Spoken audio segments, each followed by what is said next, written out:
Marco, what's up? My friend Kevin needs a little help studying for his Earth Science test. Do you think you could pencil us in for a session? Well, I do know a thing or two about Earth Science. And I hear that you're a real whiz at reviewing for science tests. Thanks, Tara. Kevin is already waiting for us at my super science station. Off we go!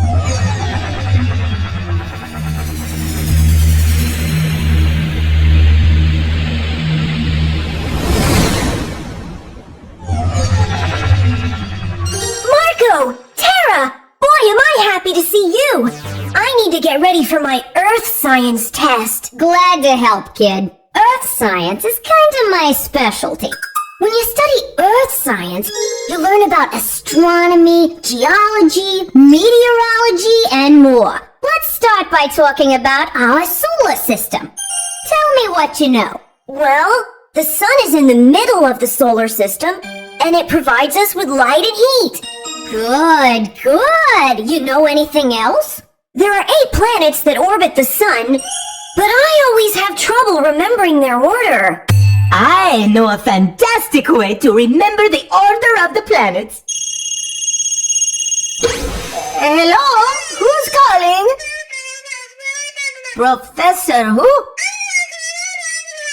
Oh, you're Kevin's mom! His snack is ready. Okie dokie, we'll be right there. Great news! Kevin's mom would like to serve us a little snack. Sounds good to me.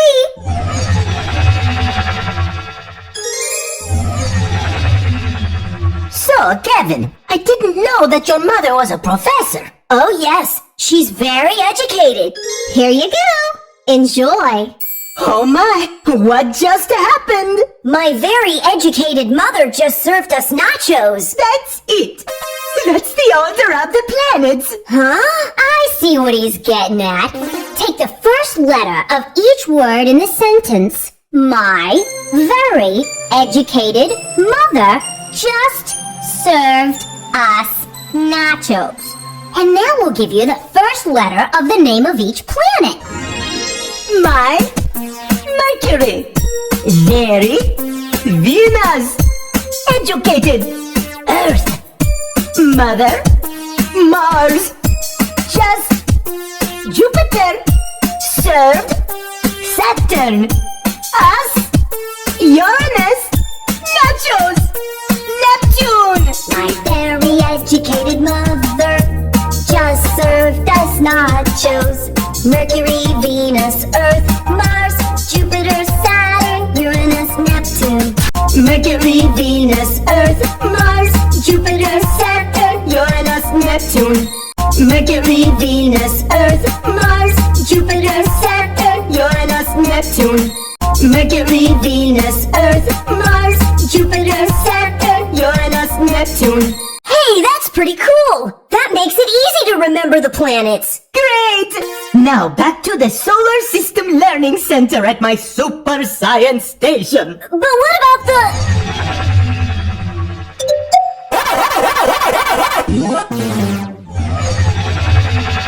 Ah, the nachos!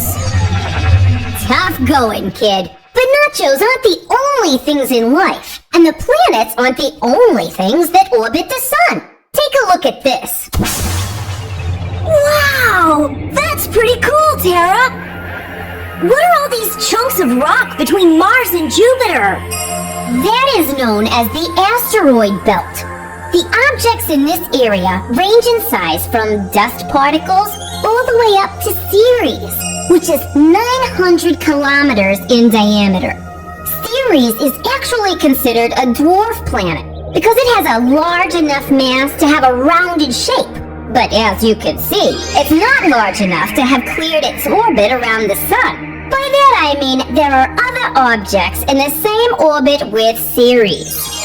All of those other chunks of rock and metal are known as asteroids. Is Ceres the only dwarf more. Every so often, a group of professional astronomers from around the world meet to assign names to objects in space. 3 dwarf planets they've named are Ceres, Pluto, and Eris. Looks like there's another asteroid belt further out. That's called the Kuiper Belt. Whoa! What's that? Oh, that's a comet. Comets are collections of ice, dust, and small particles of rock. Most have long oval orbits. When they pass near the sun, their ice melts and evaporates. People on Earth see comets as huge glowing balls with tails made of gas or dust, trailing millions of miles behind them. All of this is pretty cool, but how does it fit into Earth science? Learning about the solar system is important for Earth science because what happens in space affects things on Earth. For example, let's take a closer look at how the Earth and Sun interact. See how the Earth goes around or orbits the Sun? Yeah, Marco, I remember that from science class. It takes a full year for one revolution around the sun, and that's what causes our seasons. Explain to me how the Earth's orbit causes the seasons. Well, I know it has something to do with the tilt of the Earth, but I never really understood that part. Let me see if I can help. When does the sun feel warmest? Early in the morning or around noon? It's warmest around noon. Correct. That's because the sun's rays are more direct around noon. In the morning when it's cooler, the sun's rays are more indirect. So, the Earth flips back and forth? Oh, no. The Earth keeps pretty much the same tilt. But watch, as she moves around the sun. See? Here the northern hemisphere gets more direct sun, so it is summer there. And since the southern hemisphere gets the indirect light, it's winter? Now you've got the idea! If we keep moving around until we get over here, then it's summer in the southern hemisphere and winter in the northern hemisphere. Wow! Actually seeing it in action makes it easier to understand. Then take a look at this. See how the Earth rotates on its axis? It goes around once every 24 hours. And that's what causes day and night. The parts of Earth facing the sun are in daylight. As the Earth rotates, the sun seems to set in the west. Super! I think you've really got a good idea about how things work in our solar system. Here, take one of these, kiddo. Tara, I don't think it's going to be raining anytime soon. Inside the science station, I wouldn't be so sure. It looks like a flash flood!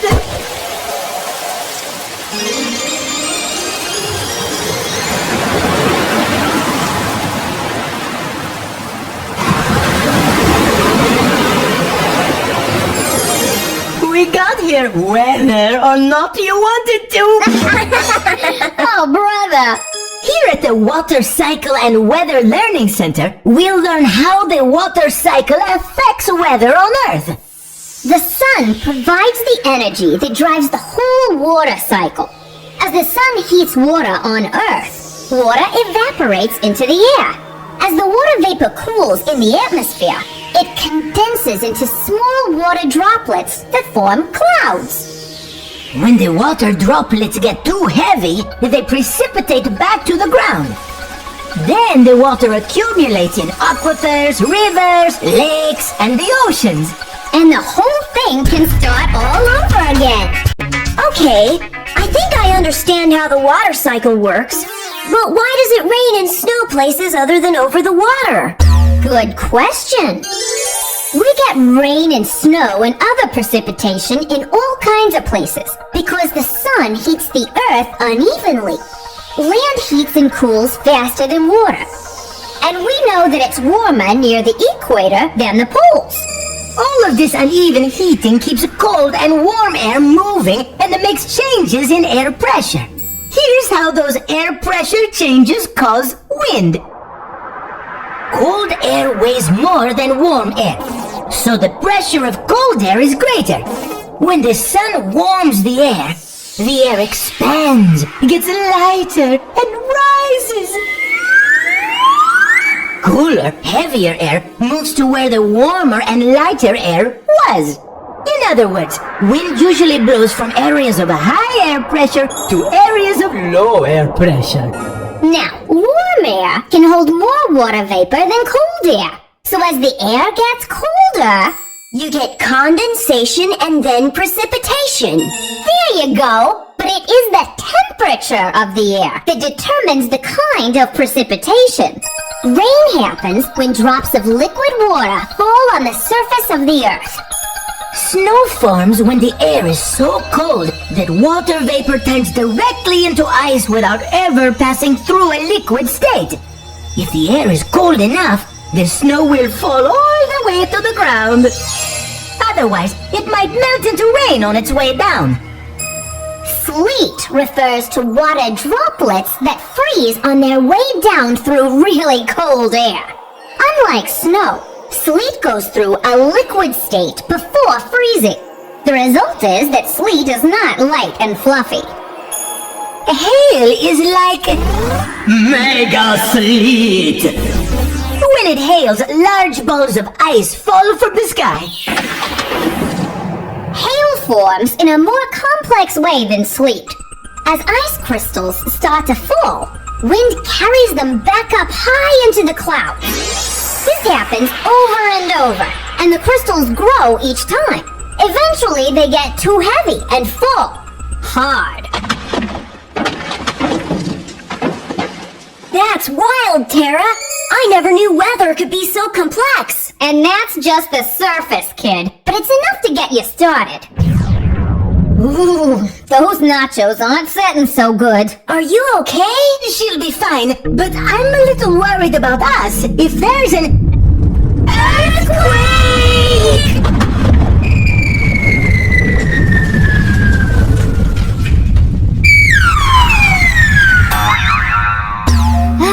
I feel much better now. That's nice, but where are we? Just where we should be, in the Geology Learning Center. This is where we can learn about different kinds of rocks and how they're made. Take a look at all these layers of rocks. Little bits of earth were washed downstream. They settled to the bottom of a river, lake, or ocean. Layer after layer was deposited on top, so they were pressed down more and more. Over time, the layers turned into a type of rock called sedimentary rock.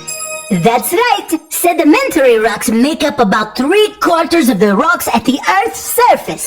Sometimes they can give us clues about what the environment was like when those rocks were formed. How can they do that? Well, sometimes dead plants or animals get buried in the sediment. They get covered up by new layers of sediment and sometimes become fossils. Some fossils are actually parts of an animal, like its teeth or bones that have turned into stone or fossilized. Others are trace fossils, like dinosaur footprints or tunnels made by worms. But most fossils are casts. The dead plants and animals decay after the sediment is turned into rock, leaving behind a hollow mold.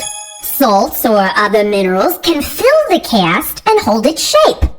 Fossils found in the same layer of sedimentary rock are from things that lived around the same time.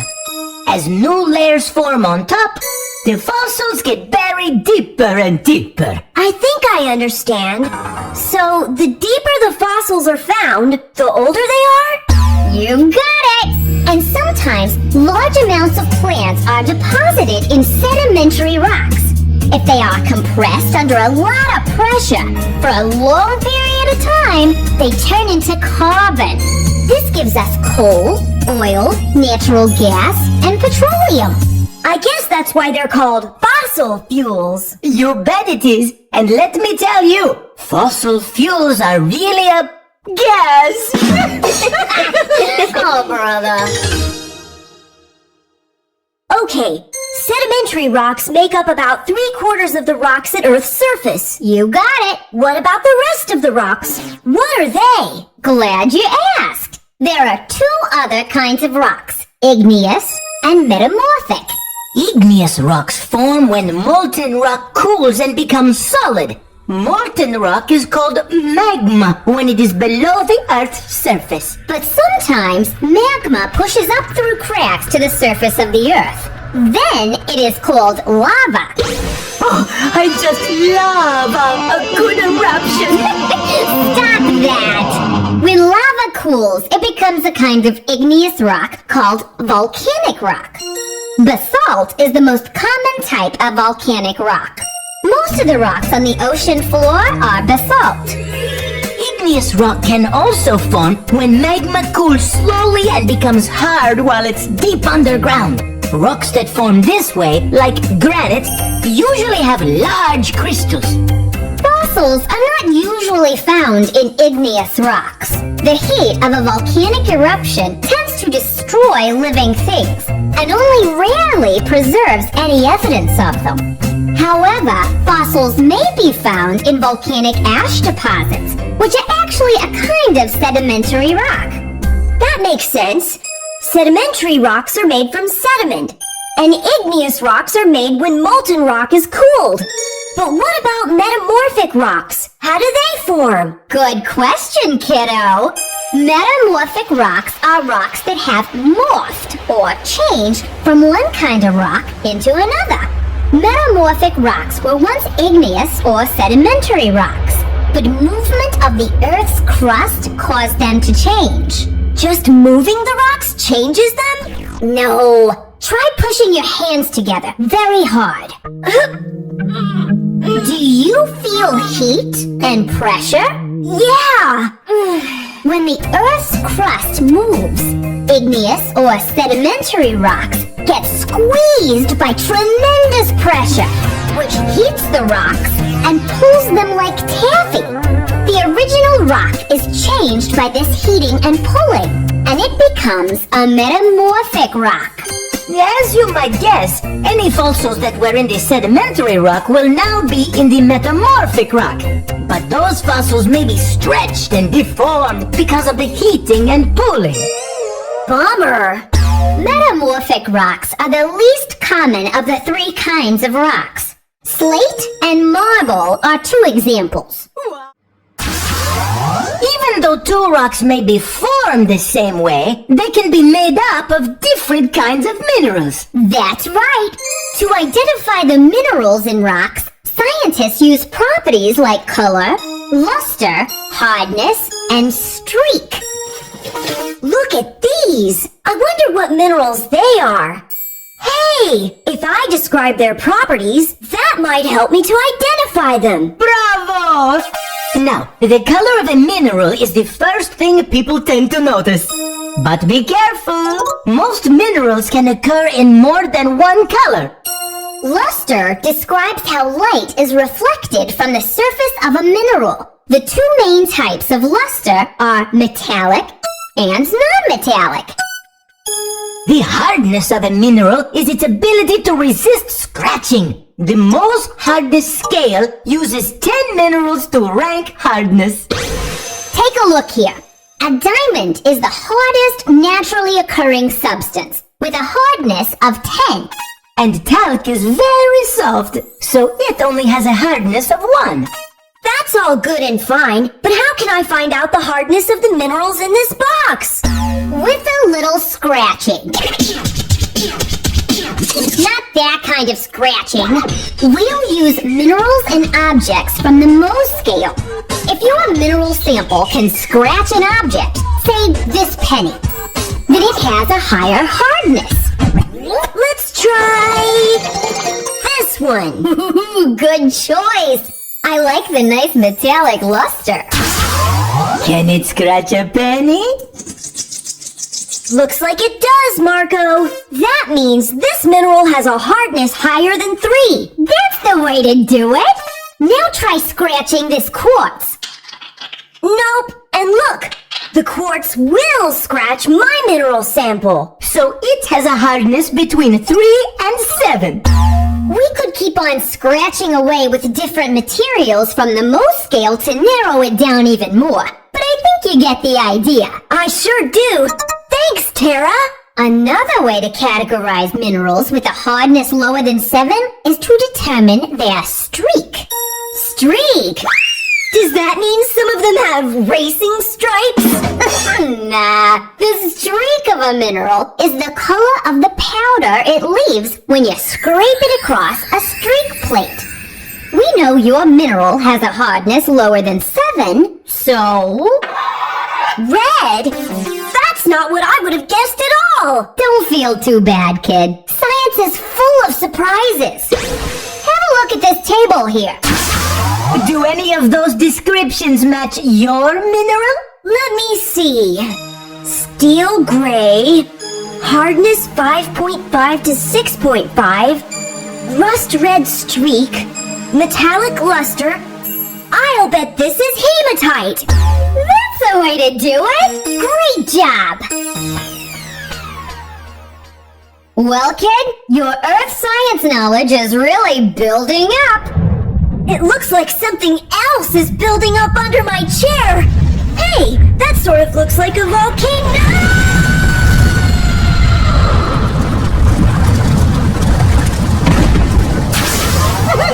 I guess it was a volcano. And just look where it brought us. Ah, the Topographic Learning Center. This is the perfect place to learn about how the surface of the Earth changes. Seems like a volcano would be pretty good at changing the surface. Tell me about it, kid. These aren't pimples, you know. I had a friend do a science fair project on volcanoes. She told me there are several types. She told you right. There are shield volcanoes, cinder cones, stratovolcanoes, and more. That's a lot of volcanoes. So, what's the difference between the types? Shield volcanoes are built by layer upon layer of lava. Their eruptions travel great distances from a central vent or group of vents, so they have broad, flat, rounded shapes. They kind of look like a shield lying on the ground. That's a great way to remember the name. But while they may look flat from above, they can still get pretty tall. Mauna Loa is the largest shield volcano.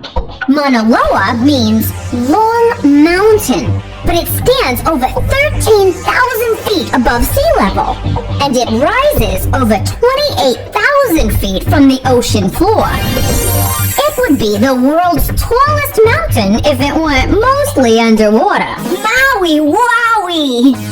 Actually, it's on the big island of Hawaii. The eruptions of shield volcanoes usually don't have much ash, and they are fairly safe for scientists to monitor. But some other kinds of volcanoes can throw hot ash and cinders into the air. These can form a pyroclastic flow, which travels very fast and burns almost everything in its path. That's the truth. The temperature of a pyroclastic flow can reach over 500 degrees Celsius. Whoa! What kind of volcano can do that? Stratovolcanoes can. They are quite beautiful, like yours truly. But they tend to be tall and symmetric with steep sides. A few stratovolcanoes that you might have heard of are Mount Fuji in Japan, and in the USA, you'll find Mount St. Helens and Mount Rainier in Washington State, and Mount Hood in Oregon. Not Oregon, Oregon. Those stratovolcanoes really are beautiful. What about cinder cones? Ah, the little guys. You can often find cinder cones on the flanks of shield volcanoes and stratovolcanoes. When a cinder cone volcano erupts, cinders of lava are blown into the air and fall around the opening of the volcano. The pile of cinders forms a small, oval-shaped volcano that can grow to about 1,000 feet, but some are much smaller. Many cinder cone volcanoes have a bowl-shaped crater at the opening. Hey, Marco! What causes volcanoes in the first place? To explain that, let's dig a little deeper. Deeper into the earth, that is. Earth is divided into 4 layers. The solid inner core, the liquid outer core, and the mantle. That's the thickest layer. And last and least is the crust. Least because it's the thinnest layer. The rocky outer crust is made of plates that fit together sort of like puzzle pieces. These plates move a little bit each year as they slide on top of a weak layer of the mantle. This hotter, deeper layer of the mantle can be pushed and pulled like putty. The whole process is called plate tectonics. The edges of the Earth's plates touch each other. As they move, the plates may just slide past each other. But the plates can also spread apart, or even crash together. Sometimes when 2 plates collide, large mountain ranges, such as the Himalayas, are formed. That happens if the 2 plates have the same density, so they fold as they move together, much like 2 kitchen rugs pushed together. That explains mountains, but I wanted to know how volcanoes are formed. Hold your horses, kid. If colliding plates have different densities, one plate can be forced back down into the deeper regions of the Earth. That plate can begin to melt when it reaches a depth which is hot enough. The molten crust rises back towards the surface, where it helps make volcanoes and islands. Whew, that's a long process. Is that how all volcanoes are formed? Well, no. Here's another way. As the plates move, hot spots under the crust may find weak places in the plates or between 2 plates that are moving apart. This will allow magma to come to the surface from deep within the Earth. The result is a volcanic eruption, which can add new landmass to existing land or even form new islands. Okay, let me get this straight. Volcanoes can form where the plates are pushing together, where they're pulling apart, or anywhere the Earth's crust is weak. That's the way the cookie crumbles. And the Earth's crust, too! I cannot myself! That's a good one! Oh, Marco. Now that you have an idea of how Earth's surface can be built up, let's talk about how it can be worn down. Weathering is the process that causes rocks to crack and fragment. Since rocks form in different ways and are made up of different minerals, they react differently when exposed to temperature changes, moisture, particles in the air, or pressure changes. I suppose that means there are different kinds of weathering. That's right, Kevin. One thing that causes weathering is frost. When water freezes, it has an unusual property. Unlike most materials that contract when they are cooled, water expands when it solidifies into ice. This can put incredible pressure on rocks. Water gets into the pores or cracks of the rocks and then freezes. So when the water freezes, it expands and causes pieces of the rock to break off. Right! Another kind of weathering is abrasion. That can happen when rocks rub against each other, like when a rock rolls downhill or when it tumbles in rivers. Wind can cause abrasion too. Wind sometimes carries dirt or sand that can wear down rocks as it blows against them. Plants like moss and lichen can wedge their way into pores, crevices, and cracks in rocks. Seeds from other plants can get into crevices too. As they grow, they cause the rocks to crack apart. I heard that wetting and drying of rocks can make them break up. Oh yes! The combination of wetting and drying is very effective at breaking up clay. That's because clay swells when it gets wet and then shrinks and crumbles as it dries. Oh, I get it. The process of wetting and drying only weathers some kinds of rocks. Sometimes rocks break down because the minerals they are made of react with chemicals in water or air. For example, carbonic acid is created when carbon dioxide dissolves in water. And this acid can dissolve limestone and eventually cause the formation of caves and caverns. Ooh, look at the stalactites and stalagmites. You're a regular little spelunker, huh? Stalactites hold tight to the ceiling of the cave, and stalagmites might reach the ceiling someday. What a smarty. Now, erosion is simply the moving of sediments or rock particles. Moving water is the most powerful force of erosion on Earth. The world's rivers deliver about 20 billion tons of sediment to the oceans each year. That's a lot of erosion. And that's why you can see fan-shaped deltas at the mouths of some rivers, such as the Nile.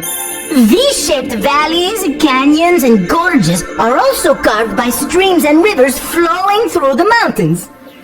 Moving air, or wind, is another important mover of sediment, especially in dry regions. When tiny sand grains are lifted and carried by the wind, they can sculpt rocks into a variety of shapes. Sand dunes are hills of sand deposited by the wind, such as those at Great Sand Dunes National Park in Colorado. But of all the things that cause erosion, my favorite is a glacier. Glaciers form when snow piles up over time and turns to ice. The glacier begins to flow outwards and downwards under the pressure of its own weight. Like great rivers of ice, glaciers have sculpted mountains and carved out U-shaped valleys. Valley glaciers flow down valleys, and continental glaciers, such as the ones on Greenland and Antarctica, flow outward in all directions. Glaciers reshape the underlying and surrounding landscape as they move by eroding rock from one place and depositing it in another. That's called deposition. Glaciers, rivers, and wind are major forces of deposition that can build up the earth in some places. And I think I've got the scoop on erosion. Erosion is when the earth is worn down.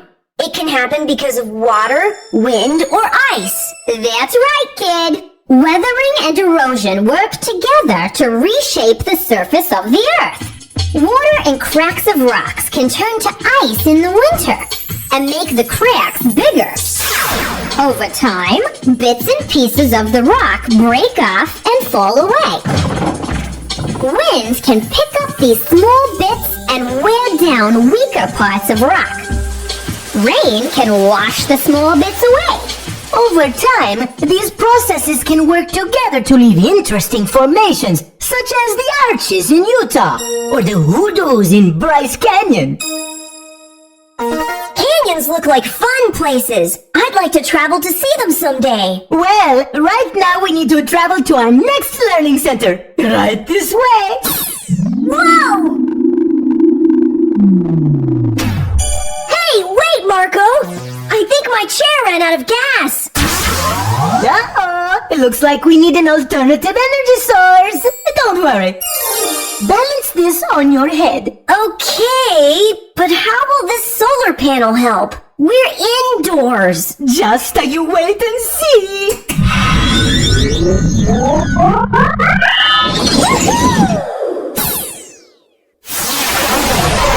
Yeah! Hiya, boys. I see you used a perpetual resource to get here. Perpetual resource? Yep. A perpetual resource is one that cannot be affected by human use. Perpetual resources are also called inexhaustible resources.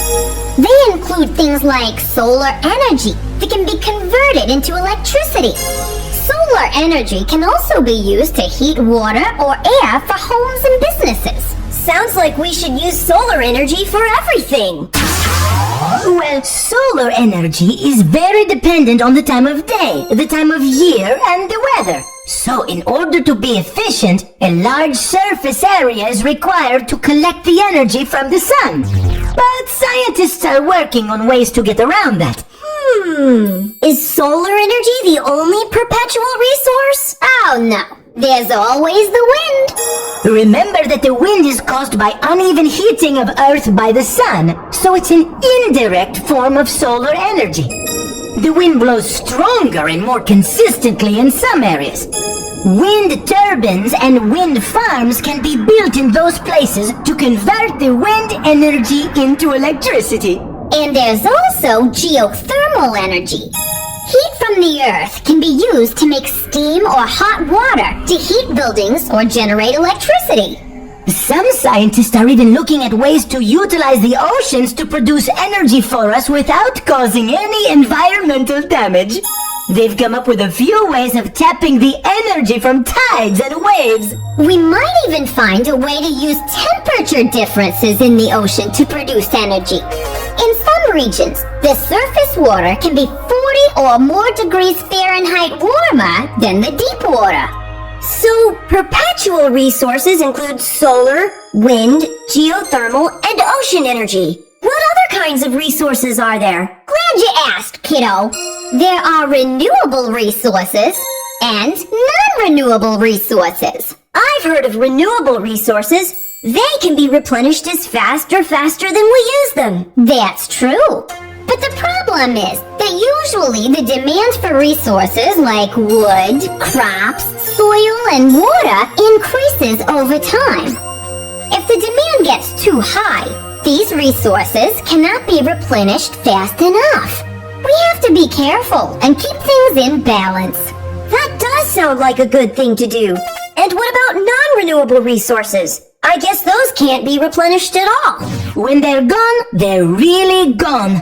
Non-renewable resources like natural gas, oil, and coal that we get from fossil fuels will eventually run out if we keep using them. Energy efficiency and conservation are so important. We need to make non-renewable resources last as long as possible while we are looking for new alternatives. Energy efficiency is the use of technology to perform the same function with less energy. Like putting tinting on your windows to keep out the sunlight that heats up buildings in the summertime. No, that's to make it look cool. Sorry. Energy conservation is any behavior that causes us to use less energy. Like turning off lights when they're not being used. Exactly, Kevin. And by using energy-efficient light bulbs, you can save a lot on your electric bill. Another way to conserve energy is by insulating and weatherizing homes and buildings. That way you use less air conditioning and heating. You can also save on heating and cooling by placing trees, shrubs, or other landscaping to block the wind and provide shade. But we can conserve other resources besides just energy, such as wood and water. There are many ways to help save water around the house. Turn off the water while you're brushing your teeth.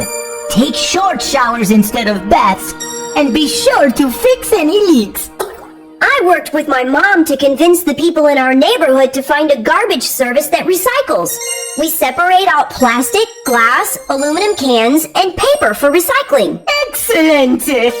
By recycling, you are not only conserving resources, but you are also helping to keep unnecessary garbage out of landfills. Yeah, thanks for helping to keep the earth a cleaner place to live, kiddo. You're welcome, Tara. And thanks to both of you for helping me study Earth Science. I'm ready to ace my test. I'm so proud of you. Well, I should be getting back home, Marco. I'm ready to teleport. Okie dokie.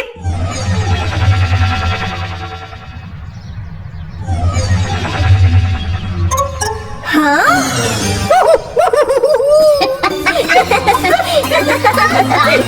Oh, Marco.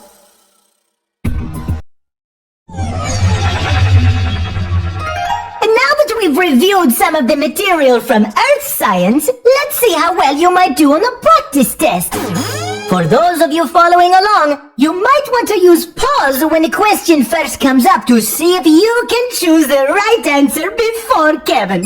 Let's begin with some questions about the solar system. 1. Look at the diagram of our solar system below. What is the name of planet 5? Dun, dun, dun, dun, dun, dun, dun, dun. Oh yeah, Marco! My very educated mother just. That starts with J. Jupiter! That's answer B! Fantastico! Sometimes you might be asked to fill in your answer right on the page with the questions, but this test has a separate answer sheet. Be sure to ask your teacher how you're supposed to mark the answers on your test. Let's put the test over the answer sheet just under the question we are answering. That way we can make sure we fill in the right bubble.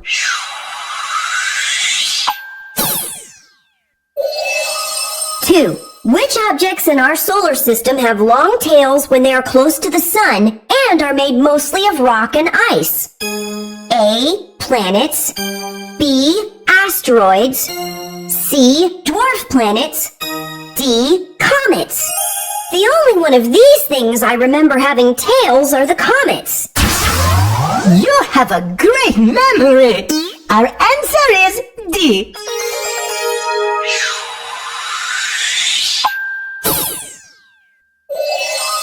Three. What causes day and night on Earth? A. The Earth orbits the sun. Nah. Earth orbiting the sun combined with the tilt of the Earth's axis is what gives us seasons, not day and night. B. The moon orbits the Earth. The moon orbiting the Earth causes the tides to rise and fall on the Earth, but it doesn't cause day and night. C. The Earth rotates on its axis. I think this is the right answer. Right you are! See? The sun lights up half of the Earth. The parts that are in the sunlight are experiencing a day. The parts that aren't in the sunlight are experiencing a night. And if we could look down at the Earth from the North Pole, we would see that the Earth is rotating counterclockwise. So the sun seems to come up in the east and set in the west.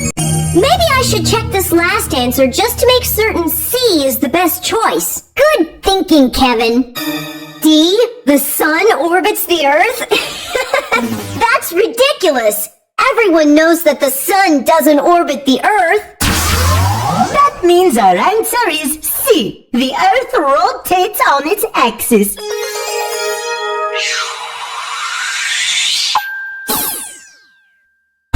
Let's move on to questions about the water cycle and weather. 4. What supplies the energy to drive the water cycle? Can you remember what I told you? I remember, Tara. You said the energy source that drives the whole water cycle is the sun. You're really starting to get on my good side. Okay, so our answer is A. Sun. Great job! Now let's see if you can get this next one. 5. The picture shows a place where air currents will form due to the uneven heating of the Earth.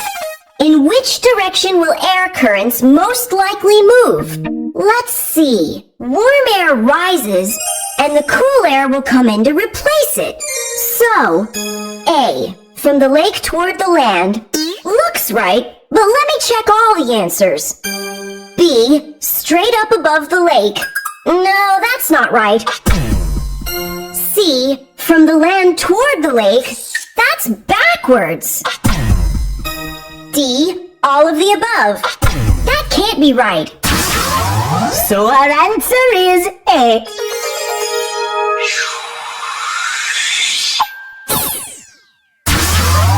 I'm glad that you look at all of the answers carefully. Some students make the mistake of choosing all of the above every time it's an answer choice. Not our boy. He's too smart to do something like that. Aw, thanks, Tara. Now, do you remember anything from the Geology Learning Center? I sure do. Sedimentary rock is formed in layers, and the deeper the layers, the older they are. That ought to make this next question pretty simple. 6. The rock column above shows the layers in a sedimentary rock formation. The 3 core samples to the right were taken from the rock column on the left. According to this information, which fossil is the oldest? Well, the deepest layer is layer 1, so it is the oldest. Since the fossil on the bottom of core sample X came from layer 1, it is the oldest fossil. So the answer is C. Super! Let's see if you can get the answer to this next geology question. 7. Why are most fossils found in sedimentary rocks? Let me read through the answers. A. Fossils can be distorted in metamorphic rocks. That's true. You bet it is! Metamorphic rocks are made by pressure and heat on other types of rocks. That could really mess up any fossils in the rock. But let's look at all the answer choices. B. Igneous rocks were too hot when they formed. Considering that igneous rocks were made of molten rock, I'm sure they were too hot to preserve any fossils. What about C? Sedimentary rocks are best for preserving organisms. This one's also true. So the answer must be D, all of the above. Great job!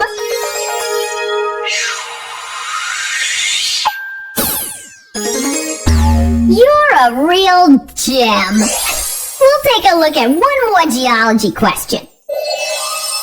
8. The chart below shows part of Mohs hardness scale for minerals. A student is testing an unknown mineral for hardness. The unknown mineral is tested against fluorite, but neither mineral scratches the other. Which of the following conclusions can the student accurately make? If the unknown mineral didn't scratch fluorite, and fluorite didn't scratch the unknown mineral, they both must have a hardness of 4. Keep that in mind while we look at the possible answers. A. The unknown mineral and orthoclase will not scratch each other. Orthoclase is harder than fluorite. So orthoclase would scratch the unknown mineral. A is wrong. B. The unknown mineral will scratch calcite. That's true. Yup, calcite is lower on the hardness scale. But let's not be too hasty. Read the last 2 answer choices. C. The unknown mineral will scratch orthoclase. That's the exact opposite of what would happen. D. The unknown mineral will not scratch gypsum. That doesn't seem right. No way! Gypsum is even lower on the hardness scale than calcite. So our answer is B.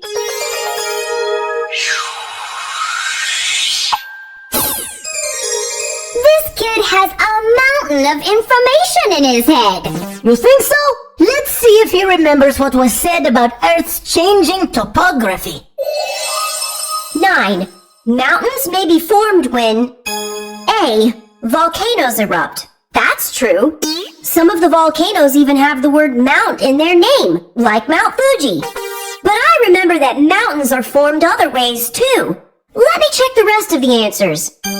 B. Plates of the Earth's crust collide. That's true too. Tara said the Himalayas were formed that way. Great memory, kid. C says both A and B. And D says none of the above. So I'm gonna have to say that C is the right answer. Perfecto!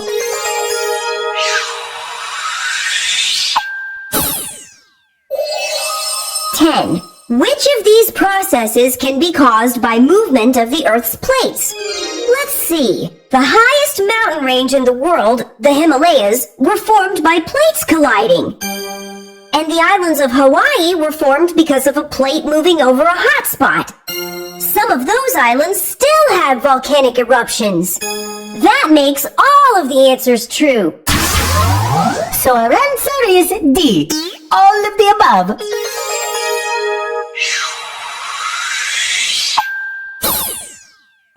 Let's see what you remember about weathering and erosion.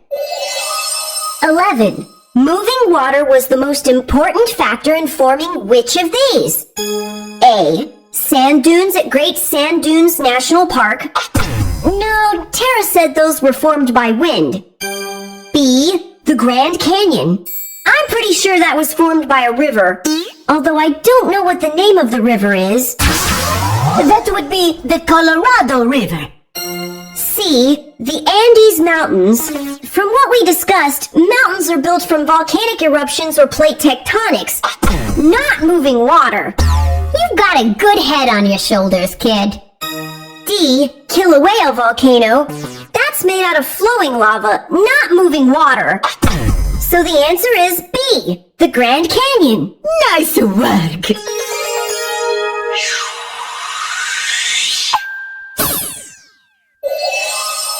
Ooh, that's a nice picture. I'd like to go there someday.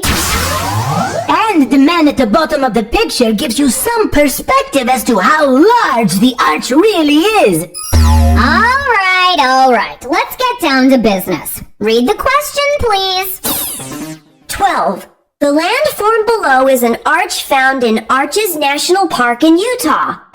Which type of weathering or erosion is not responsible for shaping this arch? Here's one of those questions that has to be read carefully. The word not makes a big difference in the answer I'll choose. Let's see. Tara talked about the combination of water, ice weathering, and wind all playing a part in forming arches. So I think the answer is A, glaciers, because glaciers did not help shape the arch. Right you are!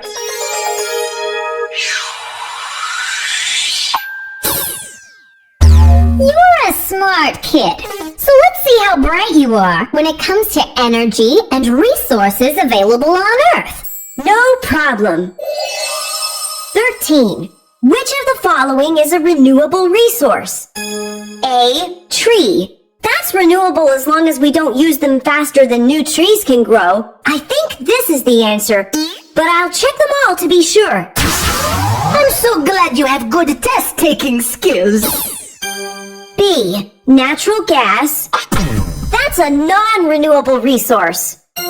C. Solar energy. Ah, this is one of the perpetual or inexhaustible resources you told me about, not a renewable one. No matter how much we use the perpetual resources, they'll always be around. D. Oil. No, that's a fossil fuel. All fossil fuels are non-renewable resources, so the only renewable resource here is the tree. That makes the answer A.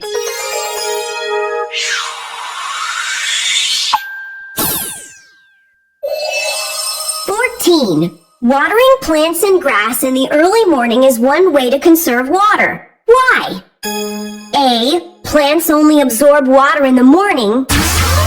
No, plants can absorb water any time of day. Take a look at the next one. Okay, Marco. B. Less water evaporates into the air in the cool morning. This leaves more water for plants to absorb and allows shorter watering times. That's true. C. Water used in the morning can be recycled in the evening. That doesn't make sense. If some sort of system is in place to catch unused water to be recycled, it can be used anytime, not just in the morning. D. Water is more pure in the morning. This one doesn't make sense either. I guess that means you're sticking with answer B then. Yep.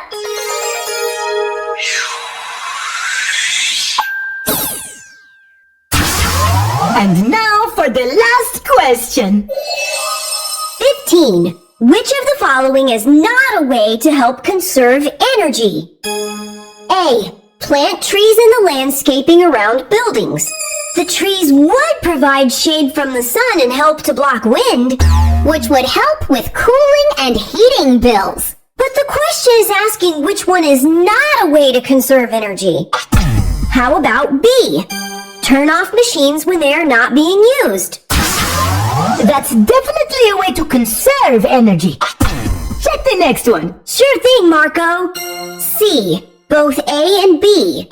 No, those are both good ways to conserve energy. So that means our answer must be D.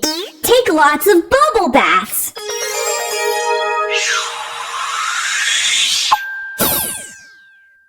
Wow, you did a great job on this practice Earth Science.